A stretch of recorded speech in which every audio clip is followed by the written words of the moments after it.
food delivery is gone, water doesn't work, your telephones don't work, the world goes back to 1859 and we're all in the dark and the lights are out. The first thing on everyone's mind was someone hacked us. And not gonna lie, the FBI just happened to explain this a couple of weeks ago. PRC hackers. But this sports hydration electrolyte powder is... How you guys out there doing in social mediaville? Hello, you guys. If you heard that and you're watching this video, thanks and welcome along. I don't care about being monetized. Who am I to comment on this cell phone outage? I am a person who takes his job very seriously that deals with people's public or private safety. So if this kind of scenario could get out of hand, I'm one of your direct contacts and it could directly affect my viability for work too, to report your injury and the like, or to contact emergency authorities who outrank me on the field and so forth. So you guys, obviously there was a cell phone outage in the United States only. I like to recommend that you watch this video. This guy's pretty good, man. And the video is called, give me 1 second here. Cell phone outage was a warning by Omar Gosh TV. So he's talking about how there was a movie scenario about this and how the Obamas funded this kind of movie and stuff like that the FBI gave us a warning beforehand, and that this power outage from predominantly AT&T was solely in the United States and unknown everywhere else. Now, people are surmising or speculating that it's a hack, it's a terrorist, it's a cyber terrorist attack. People are also speculating that it was a solar flare. If you want to look up what that is, it's like an inadvertent EMP bomb. An EMP bomb would be something that people would pop off in the stratosphere or whatever to circumvent and cancel all electronic function on the ground. So anyways, I want you guys, I don't claim to be an expert at anything. I'm here to tell you guys what you already know, okay? I don't know what your political stance is. I don't know if you have one. I don't know what you believe in or whatever, but please let me bust a tangent here, okay? People like me who wear tinfoil hats and are conspiracy theorists, we don't want the jab. We don't want the COVID vaccine. We don't believe in global warming necessarily, and we don't believe that a solar flare knocked out AT&T. For the simple fact, let me give you an example through the jab, the freaking, what's that called? The COVID shot. Human beings have existed.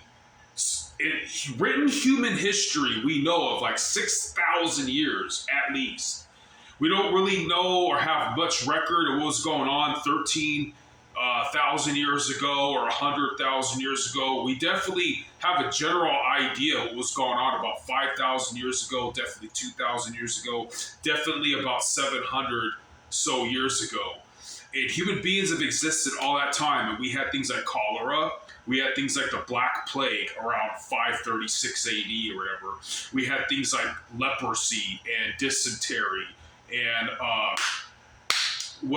people's different types of sexual diseases, especially in the Middle Ages, right?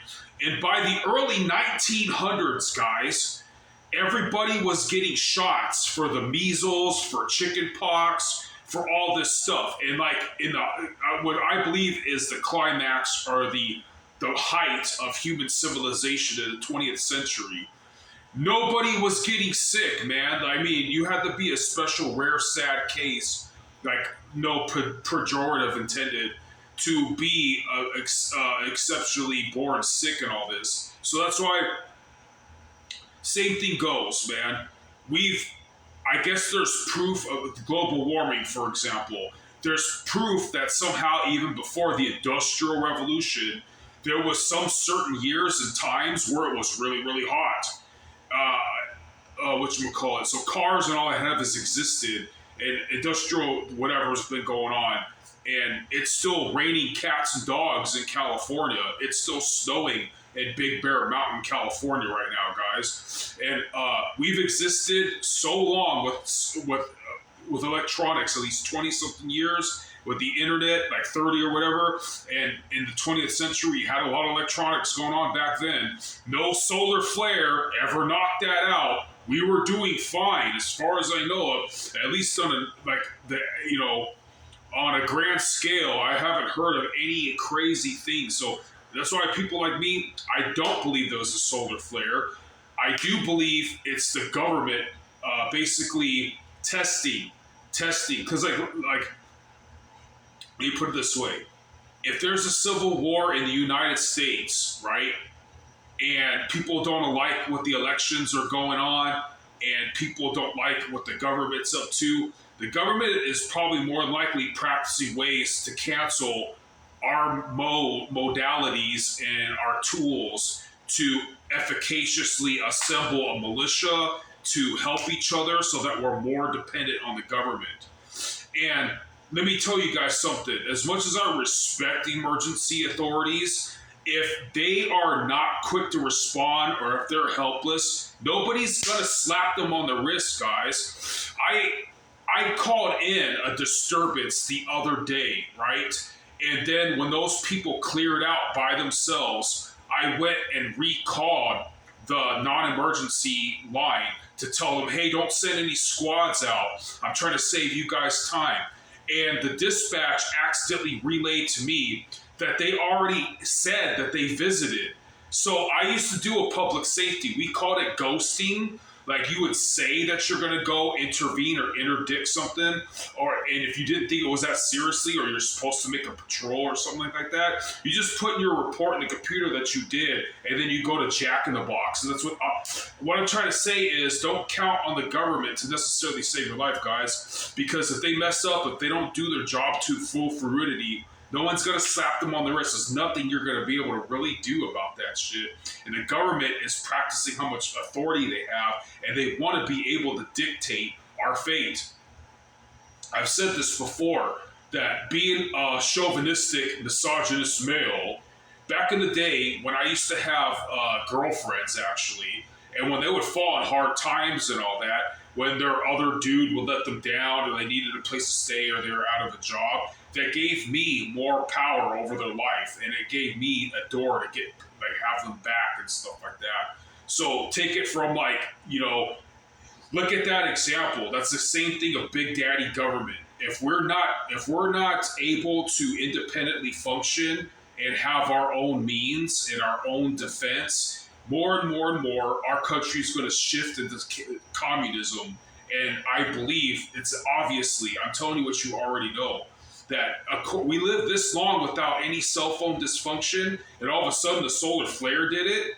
It's obviously they could have interdicted it, and they don't care. No one's going to slap them on the wrist, and they're testing how much the citizens will take. You guys, I'm telling you, I know I sound paranoid. Maybe you trust Big Daddy government, but if we don't think like this, it's only a matter of time until some other dictatorship takes advantage of us, guys. It's obvious. It's fucking obvious, guys. So no, it wasn't no solar flare. It wasn't. It probably was a cyber hack from a different country that they probably knew and allowed. We don't. I'm just saying, guys, I don't mean to sound like a tinfoil hat conspiracy theorist, which I am proudly. Don't trust what the fuck you hear, man. And us citizens should be allowed to prep. Do you know that they're trying to illegalize citizens practicing like militia self-defense? Come the fuck on, man. I don't know what side of the political spectrum you're on. I don't know if you give a shit about all this, but if America